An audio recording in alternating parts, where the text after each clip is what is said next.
भारत ने तीसरे टी20 मुकाबले में साउथ अफ्रीका को 7 विकेटों से हराकर सीरीज पर 2-1 की बढ़त जो है वो बना ली है।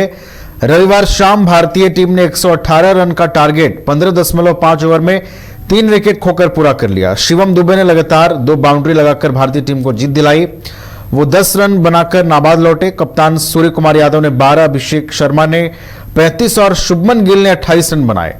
धर्मशाला स्टेडियम में भारतीय कप्तान सूर्य कुमार यादव ने टॉस जीतकर गेंदबाजी चुनी। पहले बल्लेबाजी करने उतरी अफ्रीकी टीम 117 रनों पर ऑल आउट हो गई। टीम ने महज 7 रन पर ही 3 विकेट गंवा दिए थे। क्विंटन डिकॉक 1 रन, रिजा हेंड्रिक्स 0 और डेवाल्ड ब्रेविस 2 रन बनाकर आउट हुए।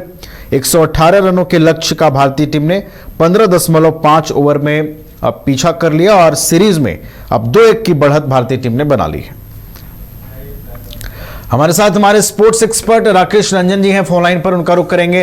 रंजन जी, तीसरे टी20 में देखिए भारत ने 7 विकेटों की जीत हासिल की है और सीरीज में अब 2-1 की बढ़त बन गई है। कैसे इस पूरे मुकाबले को देखते हैं राकेश जी?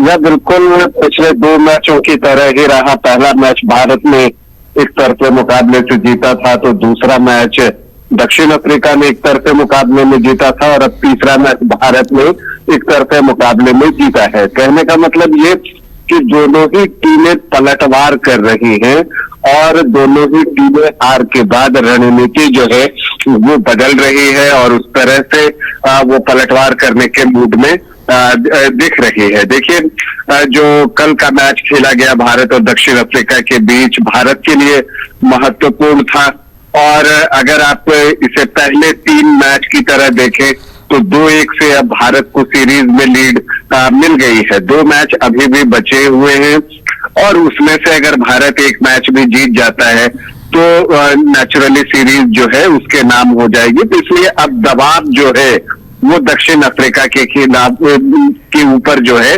वो बढ़ेगा। जहां तक कल के मैच की चर्चा करें, समीक्षा करें, तो हम देखेंगे कि भारत के गेंदबाजों ने वो शुरुआत दी जिसकी की दरकार थी। ये चर्चा नवीन हम अक्सर करते हैं कि शुरुआत पर बहुत कुछ निर्भर करता है और जिस तरह से दूसरे मैच में क्विंटन डिकॉक का बल्ला चला था, ओपनिंग साझेदारी हुई थी और फिर टीम जो है दक्षिण अफ्रीका ने 200 से ज्यादा रन बना लिए, लेकिन कल वो अवसर नहीं आया और कल अगर आप देखें तो पहले ही ओवर से भारतीय टीम जो है वो हावी होती चली गई और आप देखते हैं कि डिकॉक हो, हेंड्रिक्स हो, पहल हो, सब जल्दी जल्दी आउट होते चले गए। ब्रेविस हैं, तो कमाल की गेंदबाजी यहाँ पर आपको हर्षदीप सिंह और हर्षित राणा के द्वारा जो दोनों का ओपनिंग स्पेल था वो लाजवाब था और यही वजह है कि कप्तान ने दोनों से 3-3 ओवर करा लिए और पावर प्ले में ही मैच डिसाइड हो गया कि भारत का पलड़ा भारी रहने जा रहा है। इनफैक्ट अगर आप दोनों टीमों के पावर प्ले को देखें तो मैच का परिणाम वही आ गया। जहां दक्षिण अफ्रीका ने पावर प्ले में 6 ओवर में 25 रन बनाए थे और 3 विकेट गंवा दिए थे, वहीं भारत ने जब बल्लेबाजी की और उनका जो पावर प्ले था तो वहां पर लगभग 11 के औसत से भारत ने जो है वो रन बनाए थे 1 विकेट के नुकसान पर। तो जब आप 117 के आसपास का स्कोर चेज कर रहे हो और आप 6 ओवर में ही जो है 60 प्लस का स्कोर खड़ा कर देते हैं 65-66 रनों का, तब फिर मैच में कुछ बच नहीं जाता है। हालांकि दक्षिण अफ्रीकी गेंदबाजों ने कुछ कोशिश जरूर की, वापसी की, लेकिन वो नाकाफी थी। जहां तक भारतीय गेंदबाजों की बात है तो एक उपलब्धि यहाँ पर हार्दिक पांड्या ने वापसी की। 100 विकेट के क्लब में वो शामिल हो गए हैं। हर्षदीप सिंह, जसप्रीत बुमराह और उसमें के बाद जो है उसमें हार्दिक पांड्या का नाम शामिल हुआ है। ये बड़ी बात है क्योंकि हार्दिक पांड्या ऑलराउंडर है, बाकी 2 तो विशुद्ध गेंदबाज हैं, लेकिन हार्दिक पांड्या ऑलराउंडर होने के बाद उस सूची में शामिल हुए हैं। तो ये हार्दिक के लिए भी बड़ी उपलब्धि है और भारत के लिए भी बड़ी उपलब्धि है। इसके अलावा कल आप देखें तो जिन गेंदबाजों ने भी गेंदबाजी की, हालांकि जब प्लेइंग 11 घोषित हुई और पता चला कि जसप्रीत बुमराह और अक्षर पटेल नहीं खेल रहे हैं तो लगा कि ये टीम इंडिया को जो है झटका लगा है। अक्षर पटेल की तबीयत ठीक नहीं थी, इस वजह से नहीं खेले। बुमराह के लिए कहा गया कि कुछ निजी कारण है, उस वजह से वो नहीं खेले, तो उस समय लगा। लेकिन हर्षित राणा की तारीफ बनती है, उन्हें जब जब मौके मिलते हैं, जबकि आलोचना उनकी काफी होती है, इसके बावजूद जब भी अवसर मिला है उन्होंने उसे भुनाने की कोशिश की है और कल भी उन्होंने भुनाया है। वरुण चक्रवर्ती की जो मिस्ट्री बॉलिंग है कि गेंद कौन सा टॉप स्पिन होगी, कौन सा लेग स्पिन होगी, कौन सी उनकी गुगली है, कौन फ्लिपर है, इसको पाने में अब तक दक्षिण अफ्रीकी बैटर जो है वो सफल नहीं हुए थे। और कल भी जो वरुण चक्रवर्ती है उन्होंने शानदार गेंदबाजी की और कल बर्थडे बॉय थे कुलदीप यादव, उन्होंने भी 20वां ओवर डाला और उसमें 2 विकेट निकालकर दक्षिण अफ्रीका की टीम को ऑल आउट भी कर दिया। तो सारे गेंदबाजों ने विकेट लिए, जो 4 प्रमुख गेंदबाज थे चारों को 2-2 विकेट मिला और जो 2 ऑलराउंडर थे शिवम दुबे और हार्दिक पांड्या उनको 1-1 विकेट मिला। फिर जब ये रन चेज था तो शर्मा जी की जो बैटिंग थी उसने जो है सारा मैच तय कर दिया और अभिषेक शर्मा की बल्लेबाजी लाजवाब रही।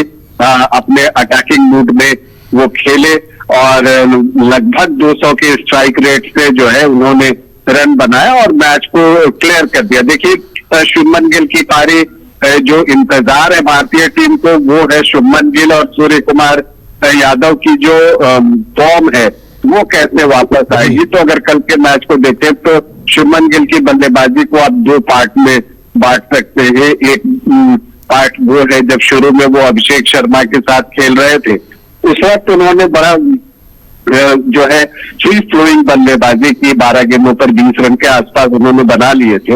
लेकिन बाद के 8 रन बनाने के लिए उनको स्ट्रगल करना पड़ा और नोकिया एक ऐसे गेंदबाज है जिनको कि आप रियल फास्ट बॉलर कह सकते हैं। 145 प्लस जो है उनकी लगभग हर गेंद होती है और 150 जो है उसको वो टच करते रहते हैं।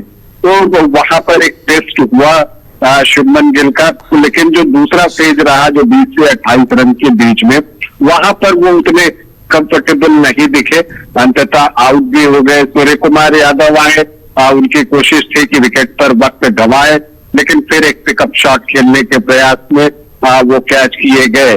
तो ये 2 कंसर्न अभी भी भारतीय टीम के साथ है, क्योंकि अगर आपको वर्ल्ड कप जीतना है तो सूर्य कुमार यादव और शुभमन गिल का फॉर्म में लौटना बेहद जरूरी है। एक अच्छी चीज ये हुई कि तिलक वर्मा को उनका ड्यू पोजीशन दिया गया, नंबर 3 पर जो है उनको दिया गया और उन्होंने जो नंबर 3 की भूमिका होती है इस तरह के मैच में जहां की आपको सिर्फ 117 रन चेज करना हो तो विकेट पर खड़े रहने का, तो ये काम उन्होंने बखूबी किया।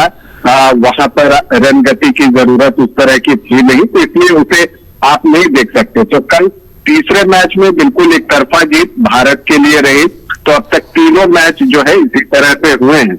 अब जब चौथा मुकाबला खेला जाएगा तो उसमें देखना है कि मुकाबला कैसे होता है, क्योंकि वहां पर दक्षिण अफ्रीका के लिए एक तरह से कहिए कि अगर वहां वो चूक जाता है तो फिर उसके लिए वापसी नहीं हो सकेगी, क्योंकि अगर उस मैच को भारत जीत लेता है तो फिर सीरीज भारत के नाम हो जाएगी। तो इसलिए चौथा मैच अब बहुत इंटरेस्टिंग होने वाला है, बहुत रोचक होगा। और दक्षिण अफ्रीका ने इस दौरे पर जिस तरह से प्रदर्शन किया है, ये मानकर चलिए कि चौथे मैच में वो बदले रणनीति के साथ ऑल आउट पूरा दम लगाकर मैदान में उतरने जा रहा है। चलिए, तो अब ये जो सीरीज है और भी रोमांचक हो गई है। 2-1 की बढ़त भारत के पास है और अगले मुकाबले में जब भारतीय टीम उतरेगी तो इरादा सीरीज सील करने का होगा। बहुत बहुत शुक्रिया राकेश जी आपका हमारे साथ जुड़ने के लिए, तमाम जानकारी हम तक पहुंचाने के लिए। घर रहने का मकान भर नहीं, ये खुशियों की तिजोरी है। दरवाजे पर दस्तक देता पड़ोस, खिड़कियों से उमड़ आता आसमां, तारों में उलझी ऐसी न जाने कितनी दास्तां। कहती हैं चले डायमंड सिटी, एक सफर हम सफर के साथ अपने घर तक। Diamond city, life long bonding, 500 से ज्यादा खुशहाल डायमंड परिवार। जल्दी करें, सिर्फ 200 फ्लैट बाकी। आज ही बुक करें अपना आशियाना।